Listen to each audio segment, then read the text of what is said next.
हाय दोस्तों, very good morning from Kaza Spiti valley. आज मैं जा रहा हूँ यहाँ से 16 किलोमीटर ऊपर।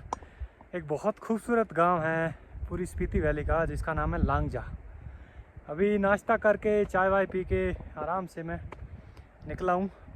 साइकिल लिए रही, सामान मैंने वहीं पे रख दिया है गेस्ट हाउस में ही, क्योंकि शाम तक वापस यहीं पे आना है तो थोड़ा वेट कम हो जाएगा।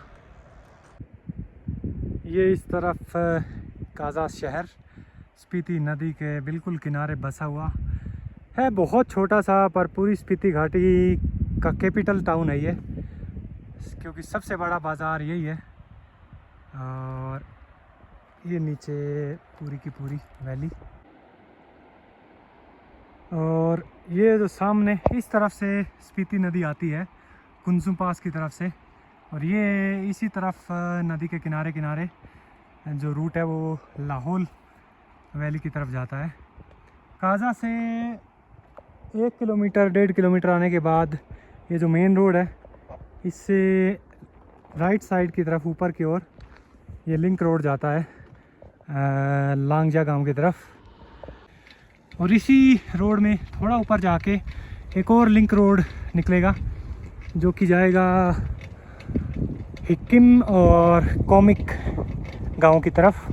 काजा से इस तरफ जो 3 गांव हैं, तीनों के तीनों 15 से 20 किलोमीटर की चढ़ाई पर है, और काजा से उनकी ऊंचाई भी 3-4 हज़ार फुट ज़्यादा है।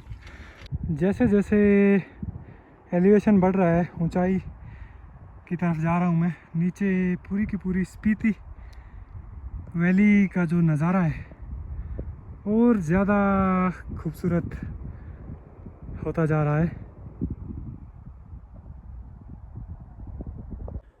आप लोग भी अगर कभी स्पीति वैली आते हो और फिर काजा से ऊपर लांगजा, हिक्किम, कॉमिक इन गाँव का प्लान करते हो, तो एक बात का ध्यान रखना, काजा में भी ऑक्सीजन लेवल थोड़ा शायद कम आपको लगेगा, पर ऊपर जाओगे तो जैसे जैसे ऊपर जाते जाओगे एल्टीट्यूड बढ़ेगा, ऑक्सीजन लेवल लो होता जाएगा।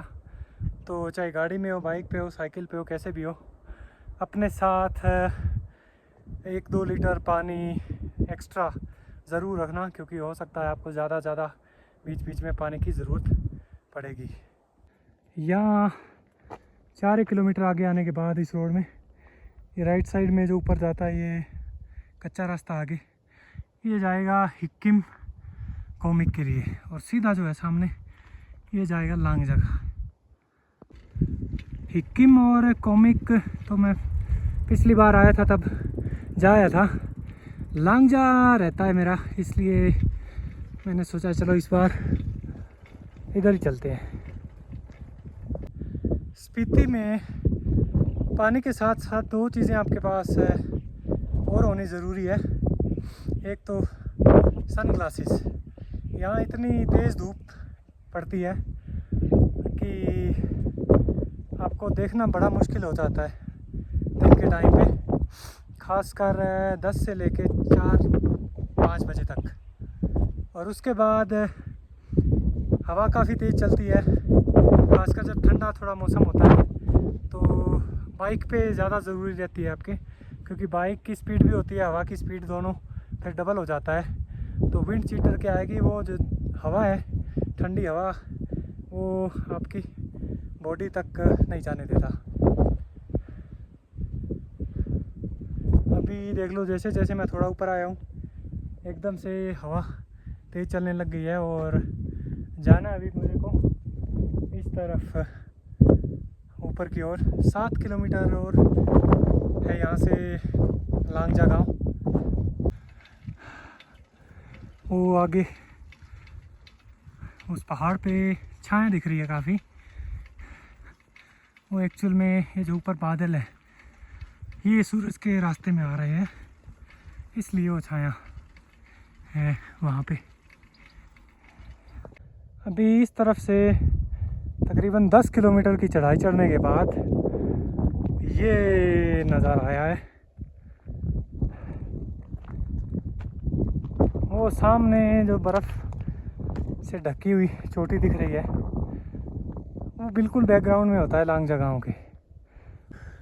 और ये सारा का सारा एरिया काजा से ऊपर का लांगजा, कोमिक, किब्बर इस तरफ रह जाता है। यहाँ स्नो लेपर्ड्स होते हैं। इस टाइम तो कोई चांस ही नहीं है उनके दिखाई देने का, क्योंकि बर्फ़ तो देखो आपको कितनी दूर दिख रही है। सर्दियों के टाइम थोड़ी बहुत पॉसिबिलिटी रहती है, क्योंकि यहाँ चारों तरफ खूब सारी बर्फ़ होती है। देखो एक बादल के आने से एकदम से चारों तरफ छाया ही छाया हो गई है। तो सोचो कितने बड़े बादल होंगे ऊपर। ये लांगजा गांव का व्यू पॉइंट है। और लांगजा गांव असल में दो हिस्सों में है। ये जो सामने है इसको बोलते हैं लोअर लांगजा। कितने इसमें 2, 4, 6, 7, 8 घर हैं। और एक वहाँ पे अपर लांगजा। ये बादलों की छाया की वजह से शायद यहाँ से नहीं दिख रहा होगा कैमरे में, पर खड़े होके यहाँ से साफ दिख रहा है। सर्दियों में यहाँ आपको बर्फ़ की सफ़ेदी के अलावा कुछ नहीं दिखाई देता चारों तरफ जहाँ तक नज़र जाती है। अब गर्मियों के सीज़न में इन लोगों के लिए थोड़ा ठीक रहता है कि पहाड़ पे हल्की हल्की घास हो जाती है जो इनके पशु हैं, याक, भेड़, बकरी, गाय, उनको चराने के लिए। और नीचे खेतों में ये जो बोते हैं मेनली, थोड़ी थोड़ी गेहूँ भी बोते हैं। यहाँ से परफेक्ट नज़ारा दिख रहा है ऊपर लांगजा गांव का। My God. वैसे लांगजा से भी एक रोड है ऊपर की ऊपर जो उधर जाता है हिक्किम और कोमिक की तरफ। तो यहाँ से ये राइट में मुड़ रहा है, ये जाएगा कोमिक, यहाँ से 8 किलोमीटर।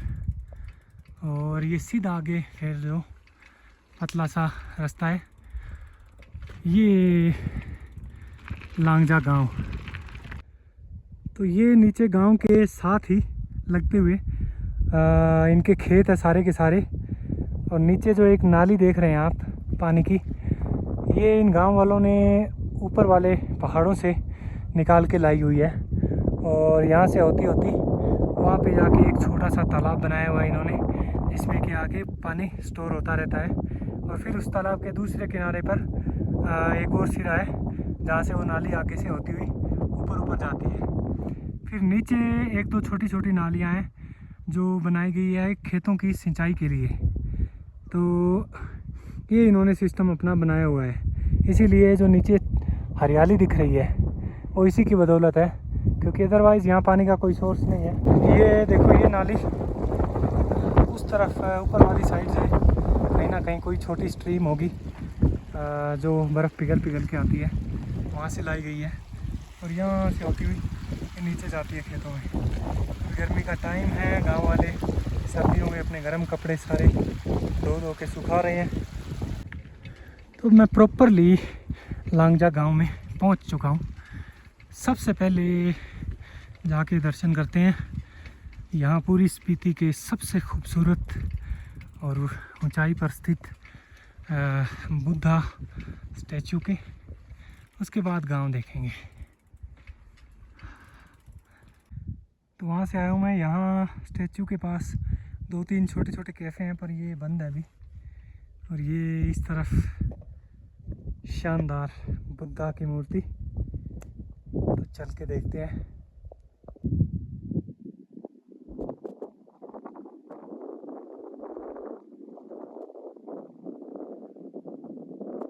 तो ये देख सकते हैं आप मेरे पीछे कितना खूबसूरत गौतम बुद्ध का स्टैचू है।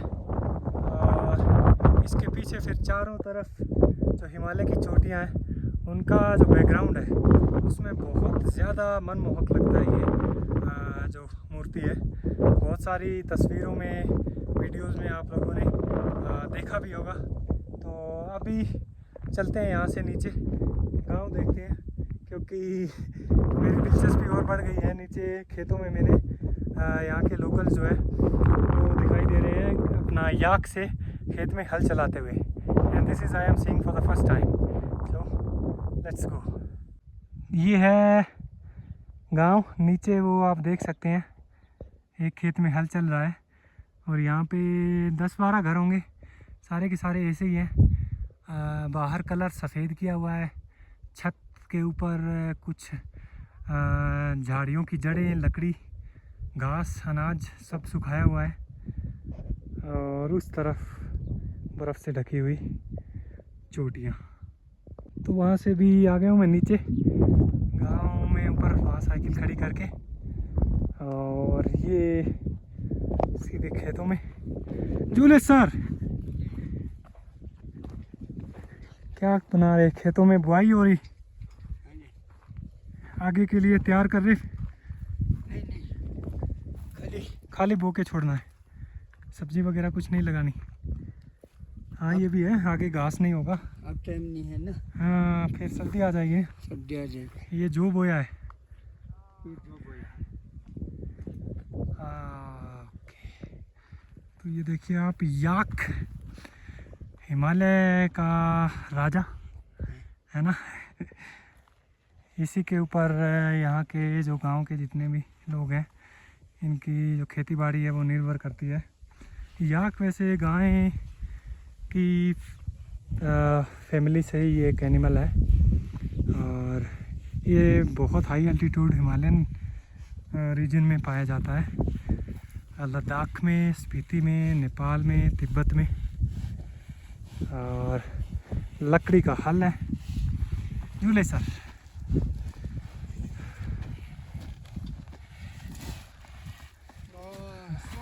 लकड़ी और लोहा मिक्स, जैसे हमारे होते थे पुराने टाइम में, आज भी है राजस्थान जैसे इलाकों में। या क्या क्या होता है फसल? फसल एक तो बारले जो हो गया, बारले, और मटर होता है, फिर गेहूँ देखो। अच्छा गेहूँ भी, हाँ वो देखो उस तरफ, ठीक ठीक। हाँ जो, पर जो ज़्यादा बोते हो आप ना, जो ज़्यादा होता आपके? मटर जो ज़्यादा होता, जौ और मटर। हाँ स्पीति का मटर तो मैं कहता हूँ पूरे भारत में सबसे टेस्टी मटर होता है स्पीति का। इतना मीठा होता है कि आपको लगेगा कि मटर नहीं, ये कोई फ्रूट है। हाँ सच में, मैंने खाया हुआ है, अब तो कुछ दिनों से खा ही रहे हैं। तो पर काफ़ी मतलब हाइट पे आपका गांव, सर्दी में बर्फ़ तो बहुत होती होगी इधर। फिर नीचे काजा तक रास्ता होता है खुला कि बंद होता है? खुला होता है। खुला होता है। जाना है। जो घर का आपका छत पे जो ब्राउन ब्राउन रखा हुआ है, ये क्या चीज़ है? घास है। अच्छा घास। वो कोई कोई मेरे को ऐसा भी लग रहा है जैसे जड़ होता है ना कोई झाड़ी का, तो इसको क्या चराने के काम आता है ये ना? तो सिंचाई का काम, खेत में सिंचाई करते समय ना, हाँ हाँ, पानी रुकने के लिए। अच्छा अच्छा, मतलब हमारे तो जैसे मिट्टी से पानी रोकते हैं कि जैसे इधर का पानी जैसे उधर जाना है, तो यहाँ पे क्या करेंगे, इधर की मिट्टी काट के यहाँ लगा देंगे और पानी उधर हो जाएगा। आप लोग वो जड़ जो है उसको नाली में डाल के पानी रोकते हो? नाले में पूरे इसमें बिछा दे। अच्छा इसमें भी बिछा के? पूरे बिछा दे। उससे क्या चीज़ होता है? उससे पानी फिर अच्छा जाएगा, नहीं तो एकदम पानी चला जाएगा ना, नाला बन जाता है। अच्छा अच्छा, फिर मिट्टी का कटाव ना होता कि, और पानी फिर ज़्यादा देर तक उसका नमी भी रहता है। ठीक है, मैं सोच रहा था कि आप या तो वो चूल्हे जलाने के काम जलाने वाला तो काला काला। अच्छा काला वाला जो लकड़ी छोटा छोटा कांटा वाला, कांटा है जिसमें, ये होता है। हाँ ठीक है, वो है चूल्हा। ठीक, ये बात तो बड़ी मतलब आज मुझे पता चली कि आपके खेतों में सिंचाई के टाइम आप ऐसे सूखा घास जो है उसको खेतों में डाल देते हो, ताकि फिर पानी एक तो टिका रहे, मिट्टी का कटाव ना हो और उसकी नमी भी आपकी फसल को ज़्यादा देर तक। ठीक, तो ये देखो आप, ट्रेडिशनल एक इकोसिस्टम है यहाँ का फार्मिंग का। कमाल।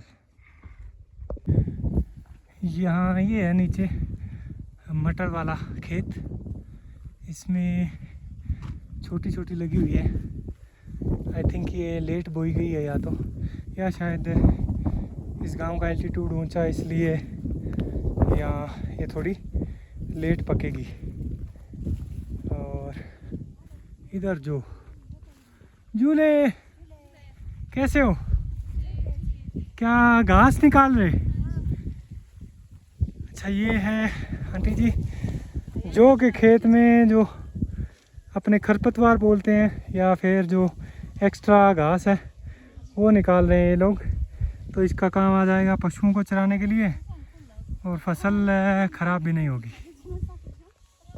तो ये पीछे आंटी जी खेत में जो घास निकाल रहे थे, उनकी तरफ मैं एक्चुअल में थोड़ा सा एक परमिशन लेने आया था। और ये कि इस तरफ मेरे को ये 2-3 घर दिखे और इन घरों की छत के ऊपर इन्होंने अपने विंटर का स्टॉक रखा हुआ है। तो एक सीढ़ी लगी हुई है, तो मैं यही पूछने आया था कि ये सीढ़ी से चढ़ के मैं ऊपर की थोड़ी फ़ोटो वीडियो ले सकता हूँ या नहीं। तो बोले कोई प्रॉब्लम नहीं है, आराम से लीजिए। तो ये इस तरफ 3 घर हैं, बाकी गांव थोड़ा ऊपर वाली साइड है। सारे के सारे पास पास ही बने हुए, थोड़ी थोड़ी दूर अपना बीच बीच में खेत है। तो यहाँ से मैं आपको दिखाता हूँ इनका जो विंटर स्टॉक। और वाह जी वाह, ये देखो पूरी छत बिल्कुल कच्ची है और हर घर की छत के ऊपर सेम टू सेम आपको मिलेगा, चाहे उधर देखो चाहे उधर देखो। तो ये जो है ये वाला घास, ये थोड़ा मेरे को वो लग रहा है हार्ड, और ये जो है जड़ें, ये कांटे वाला, ये लोग अपना चूल्हा जलाने के लिए यूज़ करते हैं। ये देखो इतना सारा स्टॉक। तो समर टाइम में क्या करते हैं, ये जितने भी ऊपर पहाड़ हैं ऊपर जाते हैं ये, और छोटी छोटी जैसे बुशेज़ होती है ना, उनको जड़ों समेत ये उखाड़ के लाते हैं। हर साल नई होती रहती है, ये कोई कमी वाली बात नहीं है। और ये वाला घास जो है ये कुछ खेतों से, कुछ पहाड़ों से, कोई ठीक इलाका हो जहाँ पे पानी गुजर रहा हो, वहाँ से लाते निकाल के। और ये वाली जो है ये वो वाला शायद घास है जो ये अपना खेतों में सिंचाई के लिए यूज़ करते हैं। ये और ये दोनों मेरे को लग रहे हैं सिमिलर से। और पशुओं के लिए है इनका ये, क्योंकि ये नरम है। और ये बीच बीच में इसके जो आप देख रहे हैं ये ना, ये है ये जो गेहूँ और जो का जो सूखा भूसा बचता है ना वो, तो यहाँ पर थ्रेशर से गेहूँ नहीं निकालते या जो नहीं निकालते, ये इसकी जो बालियाँ हैं ना आगे से, तो इन बालियों को कूट कूट के अनाज निकाल लेते हैं। बाकी ये सीधा का सीधा यहाँ पे छतों में ऐसे स्टोर कर देते हैं। तो इससे चलता है इनका सारा का सारा सिस्टम। तो अभी छोटा सा गांव है, पूरा गांव घूम लिया मैंने। सारा का सारा गांव ऐसे सुनसान पड़ा हुआ है। 4-5 लोग कुछ खेत में मिले मेरे को वो अभी। बाकी ऊपर से जब आता हुआ मैंने देखा उस तरफ लेडीज़ लोग जो हैं वो सारे कपड़े धो रही हैं, तो उस तरफ मैं गया नहीं। जो कुछ थोड़ा बहुत इन्फॉर्मेशन मुझे मिली इन लोगों से तो वो आपको मैंने शेयर कर दी है। और अभी 3:30 हो गए हैं और चलता हूँ फिर मैं वापस धीरे धीरे काजा की तरफ। यहाँ से गांव बड़ा सुंदर है। कभी भी आप स्पीति वैली आओ तो लांगजा विलेज याद रखना, ज़रूर आना। आपको गाड़ी बाइक पे ज़्यादा टाइम नहीं लगेगा, 15-16 किलोमीटर है, 2-3 घंटे में आराम से घूम के आप जा सकते हो। You will love it.